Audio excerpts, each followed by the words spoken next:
A escola de Frankfurt era um grupo de intelectuais, todos, quase todos de família rica, né, e que puderam se agrupar graças ao dinheiro de um sujeito chamado Felix Weil, que era filho de um alemão que tinha feito carreira na Argentina, né, exportando cereais para a Europa da Argentina. Ficou rico. A Argentina é um país riquíssimo, né? Então o dinheiro argentino financia a criação da escola de Frankfurt, ou seja, era um bando de filhos de milionários sendo financiado por outro filho de milionário. E desde o início eles têm, vamos dizer, esta tensão constitutiva. Por um lado, como marxistas, eles não querem ficar na pura teoria, eles querem criar um instrumento de ação, de algum modo. Mas, por outro lado, eles entendem que a situação se complicou e que é necessário ter uma visão objetiva da realidade e, portanto, é preciso atender aos critérios de objetividade científica, etc, etc. Então, isso aí nunca chegou a se resolver. Quer dizer, a escola de Frankfurt viveu este problema até o fim. Então, eles tinham uma proposta, uma intenção de idoneidade intelectual. E, por outro lado, tinham também uma proposta de fidelidade ao movimento socialista. Tá certo? Daí, dentro disso, vai surgir, aos poucos, a necessidade que vamos dizer, só se tornar mais clara na década de 60, nos Estados Unidos, necessidade de encontrar um outro agente histórico que não o proletariado. Nós podemos tratar disso numa outra aula. O esforço intelectual dessa gente para resolver as contradições é um negócio monstruoso e até certo ponto admirável. Porém, vocês podem imaginar que com todas estas dificuldades internas e ao mesmo tempo constituindo não apenas um grupo de intelectuais, mas um movimento de massas, tá certo? O movimento marxista produzia ideia atrás de ideia, livro atrás de livro, proposta atrás de proposta e estava em permanente discussão o tempo todo. E com isso foi criando uma bibliografia tão imensa, tão imensa, tão imensa, que para você se orientar dentro dela, às vezes é preciso uma vida inteira. O que significa que um estudante pode entrar de cabeça dentro desse oceano marxista e nunca mais sair de lá de dentro. Porque aquilo vai alimentar a sua cabeça dele com temas e problemas e dificuldades pelo resto da vida, e ele ainda tem que assimilar toda uma linguagem, tá certo, imensamente complexa e que vai se tornando cada vez mais rica e complexa à medida que as análises prosseguem. Tá certo? Então, se forma em torno disso o que eu chamei a cultura marxista. Tem uns artigos que eu fiz, o marxismo como cultura, né?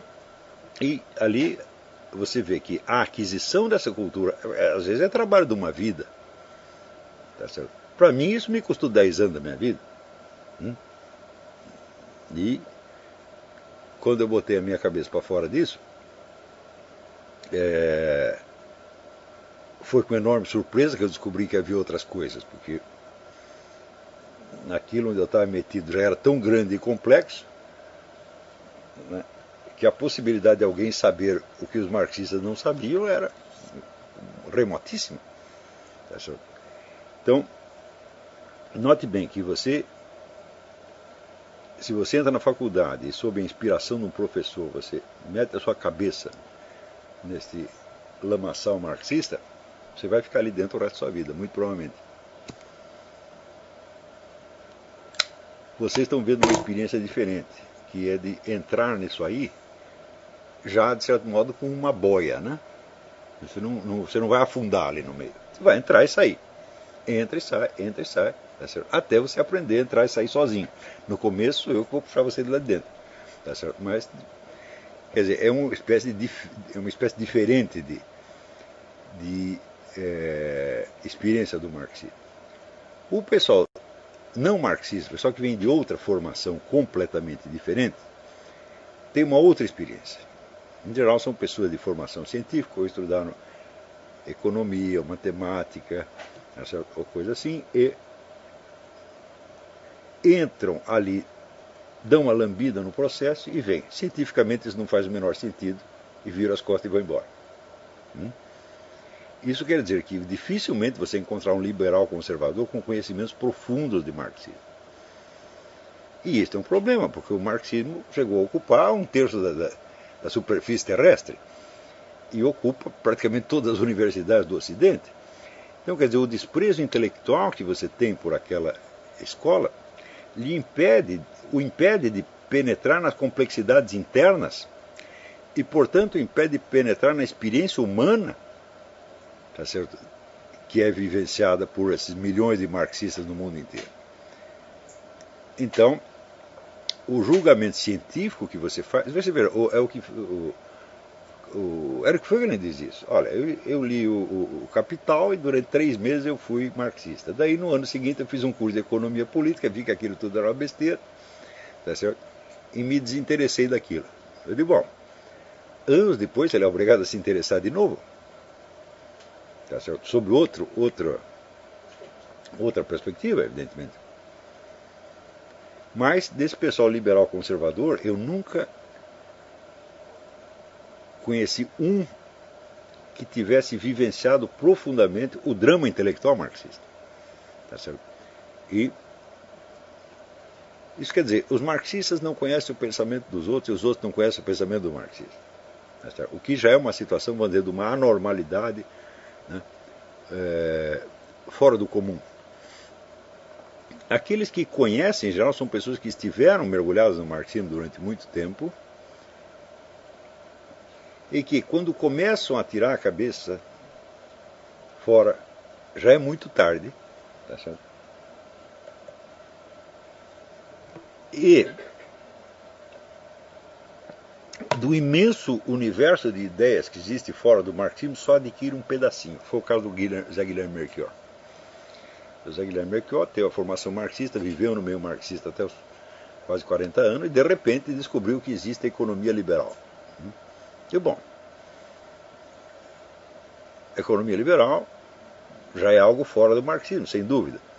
Tá certo? O pensamento liberal, mas isso é uma migalha. Depois, se você pensar assim, bom, vamos agora examinar o marxismo do ponto de vista da filosofia hindu. Você sabe o tamanho da filosofia hindu?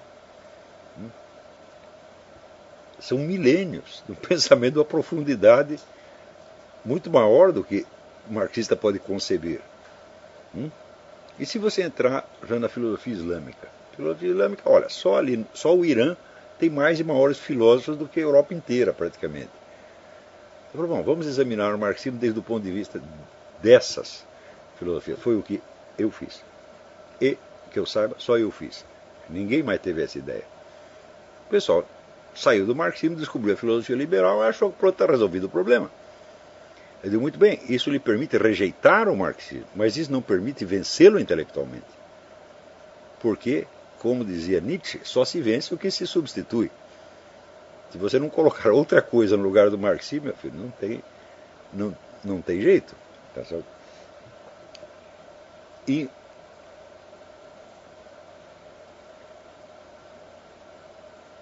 além disso, eu digo, as filosofias do sentido da história, elas só têm como ser superadas desde uma visão escatológica real.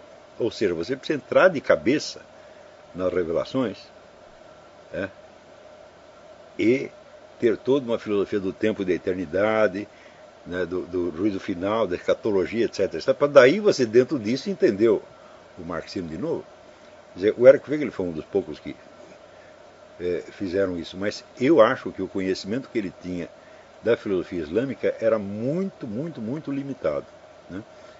Ele mal chegou a dar uma lambida nesse negócio, e foi uma pena, porque teria chegado a conclusões extraordinárias.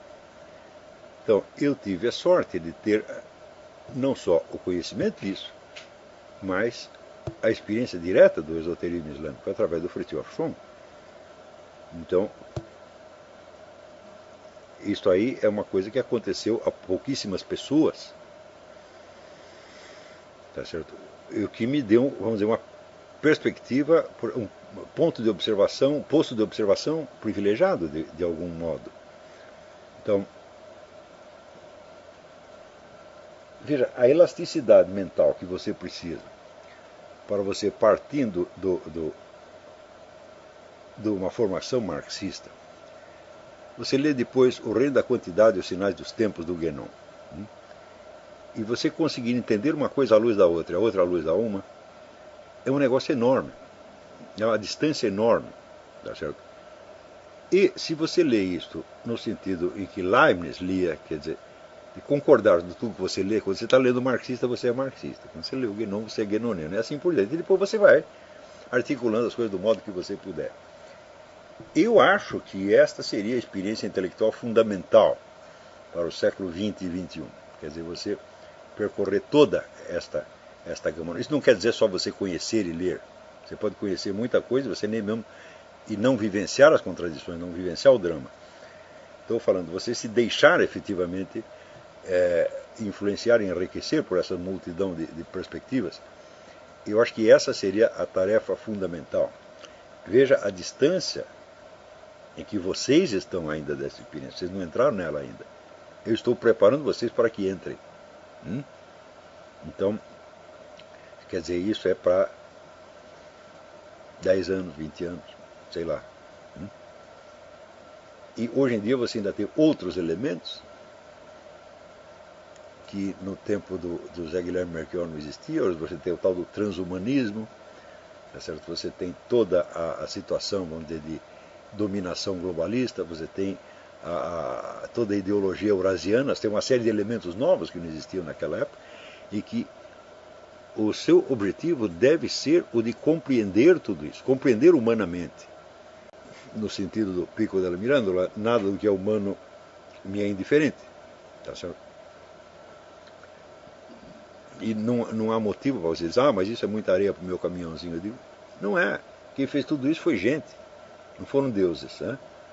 Então, e mesmo o que Deus fez, ele fez à altura do seu entendimento.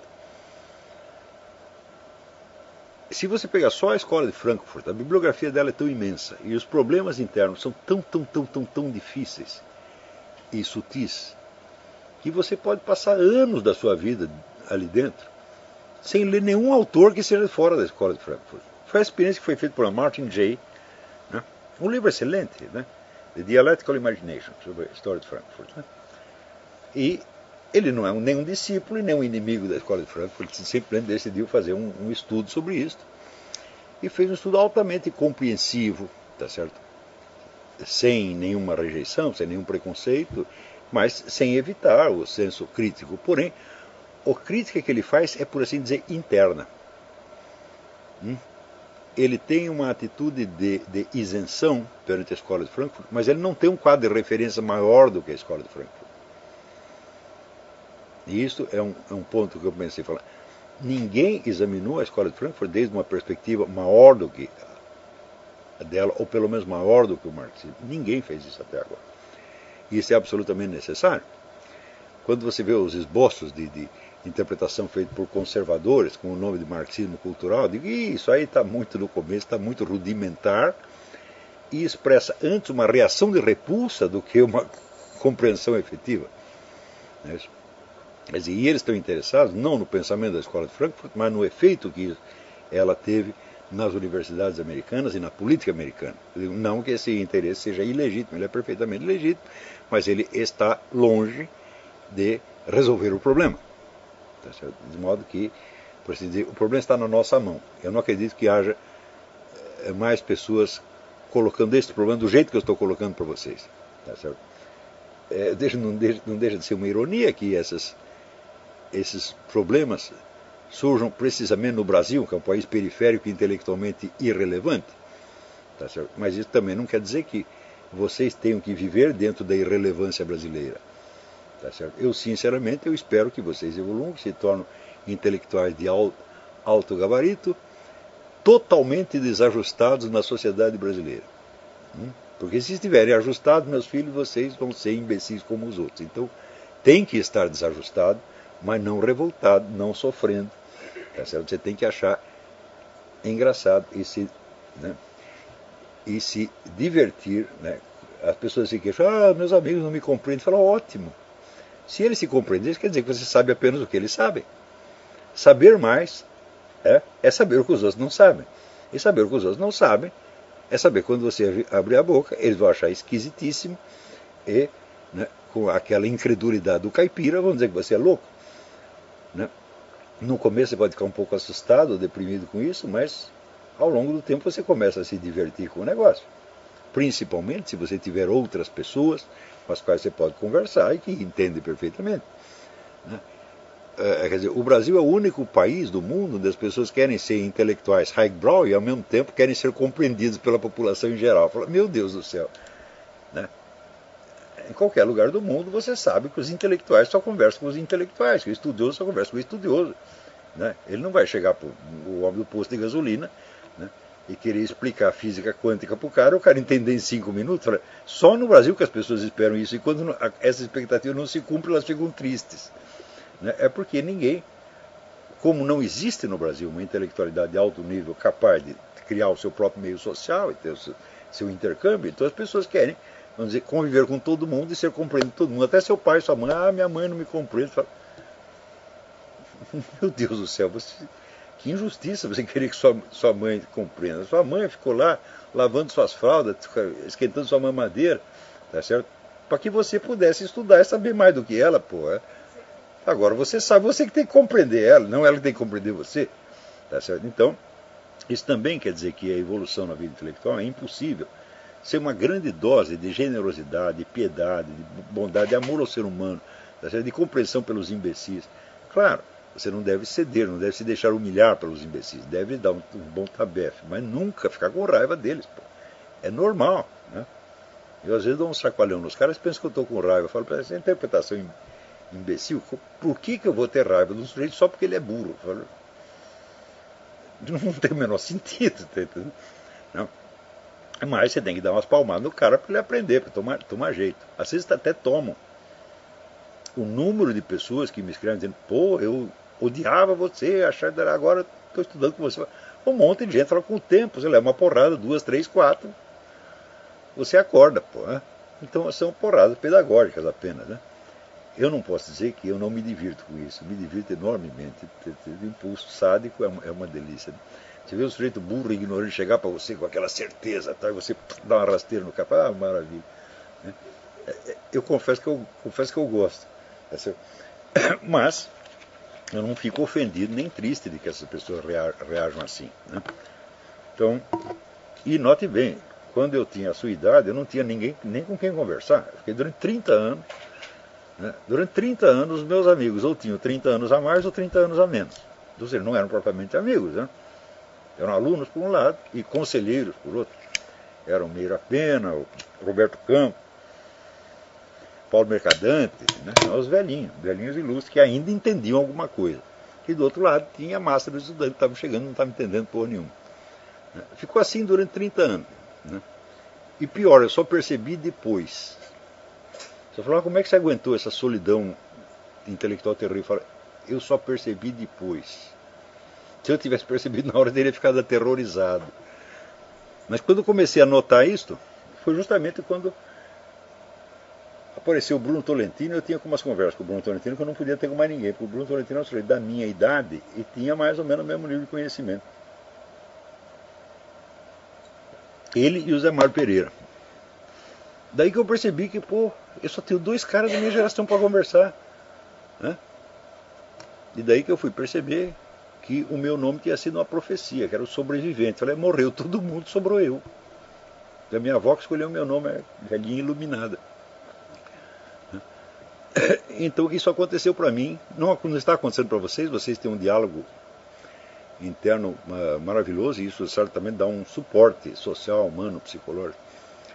Mas, só o negócio da escola de Frankfurt, você veja o número de intelectuais brasileiros que viveram dentro da atmosfera da escola de Frankfurt e depois acompanharam novos desenvolvimentos que surgiram dentro do pensamento marxista ou esquerdista em geral, como desconstrucionismo, pós-modernismo, etc., etc., que já é...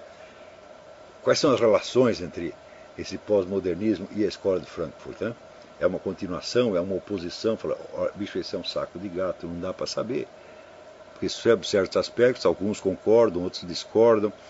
uns acham que é continuidade, outros acham que é oposição, mas você vê que tem continuidade. Só este problema, relações entre Escola de Frankfurt e pós-modernismo, dá para você estudar 20 anos e você tirar um doutorado pela USP. Né? E depois que você sabe tudo isso, eu digo, bom, o que você sabe? Você não sabe nada. Você sabe as encrencas entre 2 ou 3 pessoas. E este é o máximo que você vai saber do mundo. Mas no Brasil, isso aí já dá doutorado, então você vira um catedrático com esse negócio. Né? Então, uma coisa notável ali nesse pessoal da Escola de Frankfurt é, por um lado, assim, a acuidade, às vezes, de certas análises ou psicológicas que eles fazem, ou de certas interpretações que eles fazem de obras de arte e tal, é a absoluta incapacidade de entender aquilo que mais lhes interessa, que é o curso das coisas políticas. Quando você vê as análises que eles faziam e as previsões que faziam, eles nunca acertavam uma. Você dava um quadro para o Theodor Adorno, nossa, ele te dava uma aula maravilhosa. Tá certo? Ele disse, bom, agora analisa a situação política e me diz o que vai dar. Errava 100%, sempre. Eu falei, mas é na arte que você está interessado? Não, eu estou interessado em última análise no socialismo. Né? E não espanta que o final da vida de vários deles tenha sido totalmente decepcionante. Eu até mencionei, acho que no programa, Throat Speak, o final do Theodor Adorno, né, quando as alunas dele, né, que tinham absorvido o ensinamento da Escola de Frankfurt, transformado em militância política, o desrespeitaram completamente, o humilharam e fizeram o velho morrer. Ele logo depois morreu. As meninas lá tiravam a roupa e ficavam esfregando os peitos na cara dele. Né? E o velhinho dizia, não, vocês não me compreenderam. E depois morreu em seguida. Né? Walter Benjamin, que terminou assassinado pela KGB, né? O Max Horkheimer, que era o fundador não foi bem o fundador foi o próprio Weil e o Pollock, Friedrich Pollock, mas foi o presidente, o chefe da escola, foi muito tempo, que era o mais inteligente de todos eles, e no fim da vida ele estava voltando ao judaísmo. Ele foi fazer uma curva, porque todos eles começaram com o judaísmo, o próprio Georg Lukács no começo tem muito interesse no judaísmo, daí fizeram uma curva inteira, daí no fim do Max Horkheimer, quando morreu, estava quase se reconvertendo ao judaísmo. Então tudo isso foi muito melancólico. Em matéria de previsões, eu vou dar 2 exemplos aqui que o Martin Jay dá no livro. Né? Previsões sobre coisas importantíssimas e que eram do máximo interesse da escola. E você veja como eles foram parar longe da realidade. Essa aqui é a carta que o Horkheimer, já velhinho, mandou para o Martin Jay para agradecer o livro. Então aqui na segunda edição ele reproduz. Ele diz, Horkheimer, a carta foi escrita em dezembro de 71. Ele diz, já pelo fim dos anos 20, certamente no começo dos anos 30, estávamos convencidos da probabilidade de uma vitória nacional socialista, assim como do fato de que ela só poderia ser enfrentada por meio de ações revolucionárias. Ou seja, eles estavam conscientes, esse negócio de nazismo está crescendo, ele vai nos dominar, então somente a ação revolucionária pode pará-lo. Isso é o que eles achavam no começo dos 30. Acontece o seguinte, foi justamente a ação revolucionária que facilitou a ascensão do nazismo. Se o pessoal da esquerda tivesse se aliado com o governo que era social-democrata, os tucanos, teriam esmagado o nazismo. Mas, como em teoria o governo social-democrata era burguês, então o que acontecia? O nazista atacava o burguês por um lado e os comunistas por outro. Tá certo? O governo caiu e os nazistas estavam melhor organizados, ganharam a parada. Então, eu digo que essa previsão foi exatamente o contrário do que aconteceu.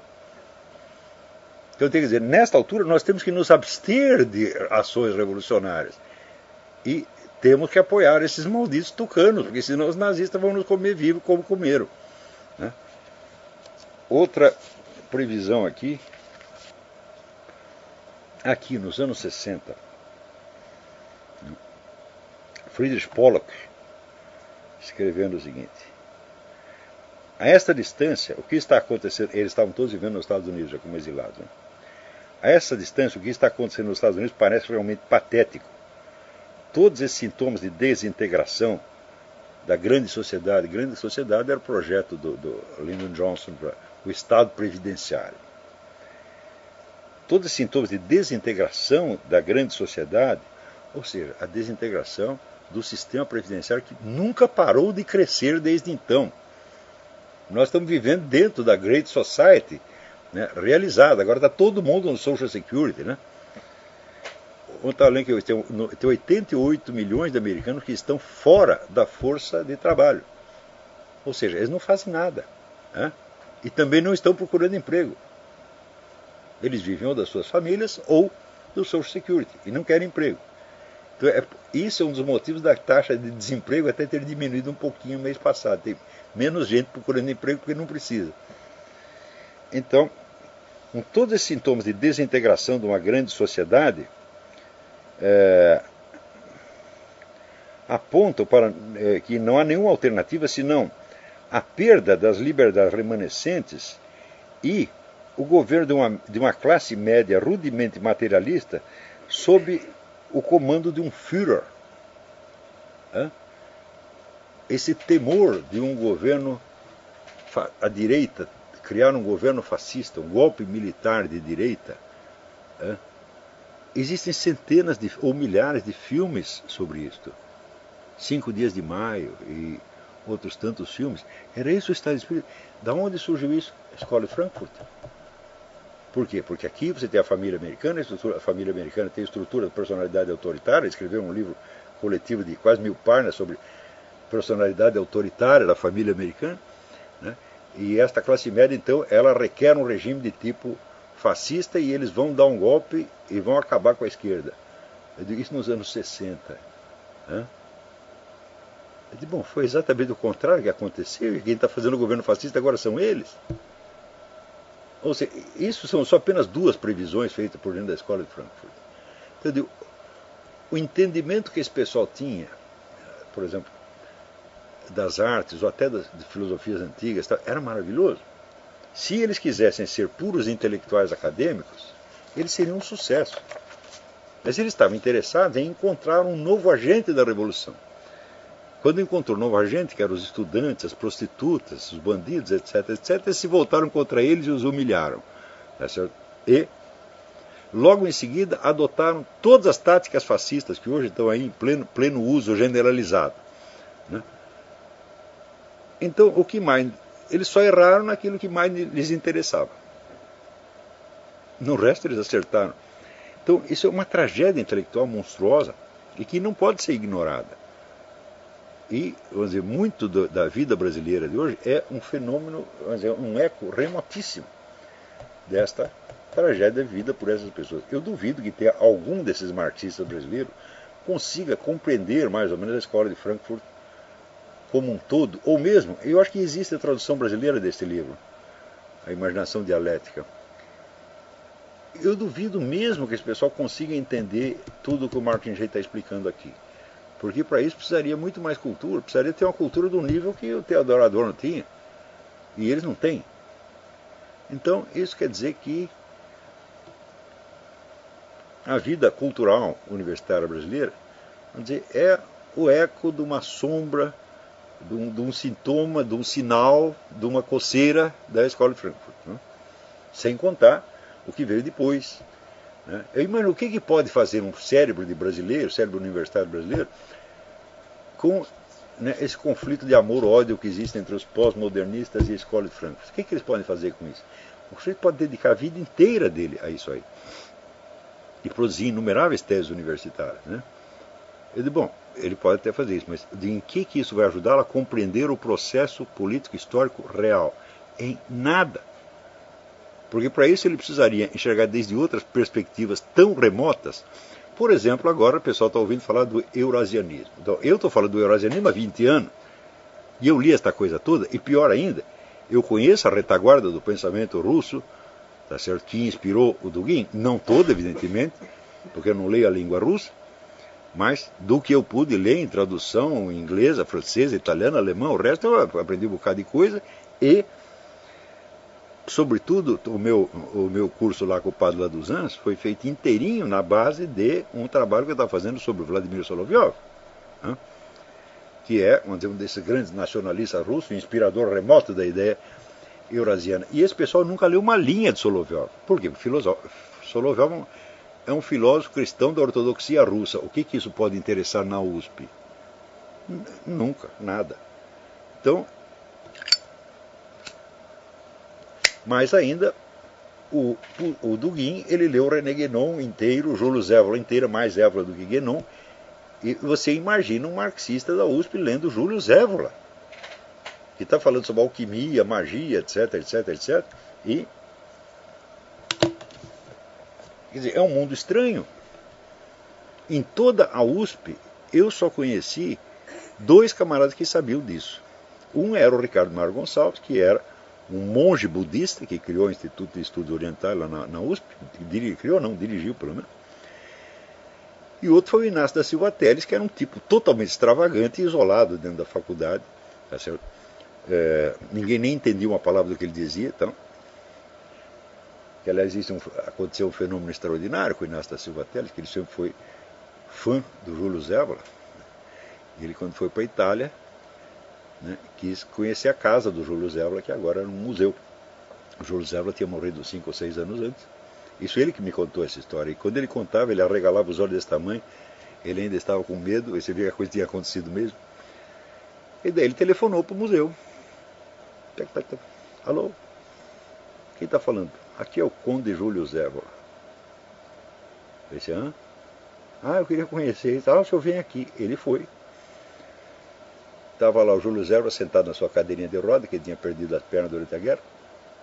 Conversou com o Julius Evola durante várias horas, 5 anos depois do homem ter sido enterrado, e depois foi para casa e nunca entendeu o que tinha acontecido. Eu também não entendi, evidente. Até hoje ninguém.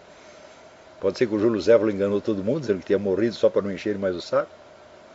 Pode ser que fosse o fantasma do Julius Evola. Pode ter sido uma alucinação, mas o Inácio, como dizia, era louco, mas não rasgava dinheiro. Né? E, aliás, um dos homens mais cultos e brilhantes que eu conheci no Brasil. Então, só essas 2 pessoas sabiam disso. Né? Quando o Jacob Pinheiro Goldberg organizou um simpósio